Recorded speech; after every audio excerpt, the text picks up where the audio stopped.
The woman was stunned to see that the expensive gown she never even dared to touch was now being worn by the intern, as if it had been custom-made just for her. What she didn't know yet was that the intern she thought so little of was actually the real wife of the CEO. It all started when the CEO's grandmother suddenly fell ill, so the CEO went back to visit her. He asked his wife to temporarily manage things at the company and also called his younger brother back from abroad to assist her. That day, the CEO's wife arrived at the company to work. She accidentally bumped into the woman, causing the drink the woman was holding to spill all over her scarf. The CEO's wife apologized repeatedly and offered her own scarf as compensation. Inside the company, a group of employees had already heard the news and were waiting by the elevator to welcome the CEO's wife. When the elevator doors opened, the CEO's wife and the woman stepped out together. Seeing the designer scarf on the woman, the employees immediately assumed she must be the CEO's wife. They all greeted her warmly, saying, "Welcome, Mrs. CEO." The woman froze for a second, but then secretly smiled to herself. Her dad was just a garage repairman at the company, and her mom worked in janitorial. She thought maybe one day while visiting her parents,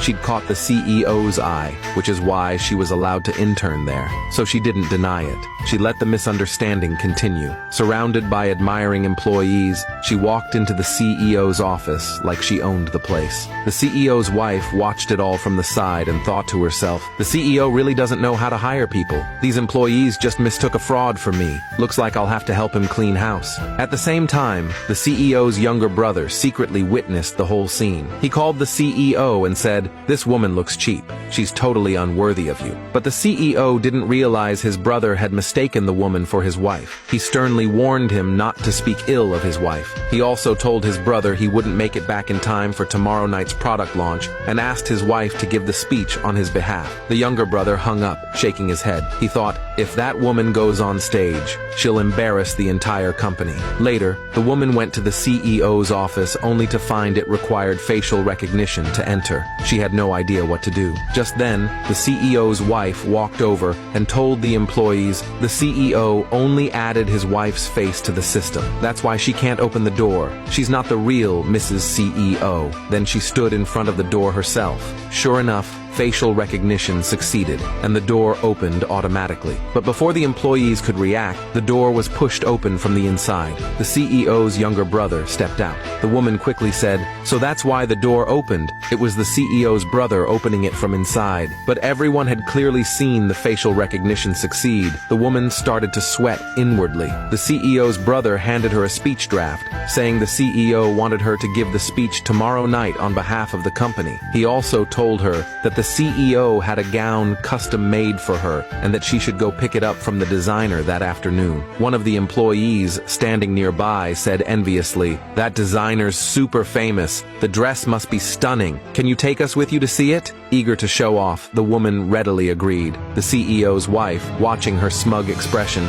couldn't help but laugh to herself. Then she video called the CEO and told him not to pay for the gown he ordered for her. She wanted to try it on in person and pay for it herself. In the afternoon, the woman took a group of employees to the designer's studio. The designer had an assistant bring out a stunning gown. The employees were thrilled and said it was absolutely beautiful, urging the woman to try it on immediately. But the designer told her that the dress had been custom-made to the CEO's wife's measurements. The woman took one look and realized she couldn't possibly fit into it. At that moment, she finally understood that being the CEO's wife was nothing more than a fantasy of her own. But after being flattered for so long, she couldn't bring herself to step down. She said they could each pick one item from the store, her treat. The employees were overjoyed, and each selected something to try on. The CEO's wife watched and said with a smile, "Each piece in here costs at least a few $1,000,000. Are you sure you want to give them away?" The woman didn't believe the CEO would leave clothes unpaid for his wife. She proudly said, "The designer can just charge the CEO." But the designer said plainly, "The CEO specifically requested that the lady pay in person this afternoon. Altogether, these pieces total $19 million. The woman panicked, but still pulled out her credit card, a card with only $2,000 in available credit. The staff swiped it, insufficient funds. The woman insisted the machine must be broken. They tried several others, still no luck. Then she claimed her card must have hit its daily spending limit. The designer asked the employees to return the gowns they were wearing. The employees refused. They said the woman would surely pay, but the woman snapped at them, telling them to take the dresses off immediately. Reluctantly, they changed back into their old clothes, furious as they followed the woman out the door. After they left, the CEO's wife handed her card to the designer and said she'd be paying for her custom gown. The product launch was about to begin. The CEO's brother came to remind the woman how important this event was and asked if she was ready. The woman opened the speech draft and was stunned. It was all in English. She didn't understand a single word. Panicked, she faked a stomachache.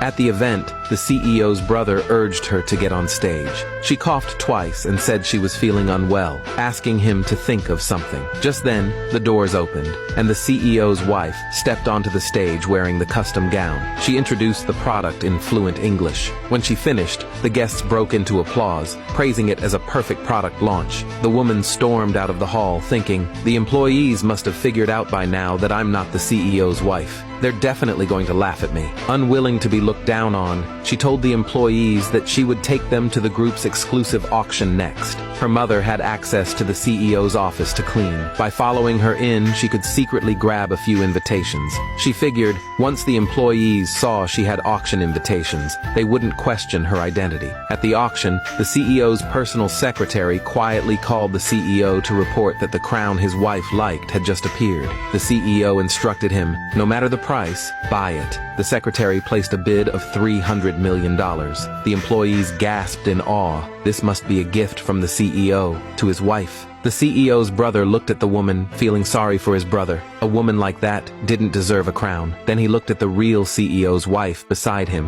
and thought, she's the one truly worthy of my brother. The CEO's brother raised the bid to $400 million, but the secretary immediately raised it again, $500 million. The woman sneered at the CEO's brother, saying, don't bother competing with the CEO. In a moment, that crown will be brought right to me. Just then, the auction doors opened, and the CEO walked in.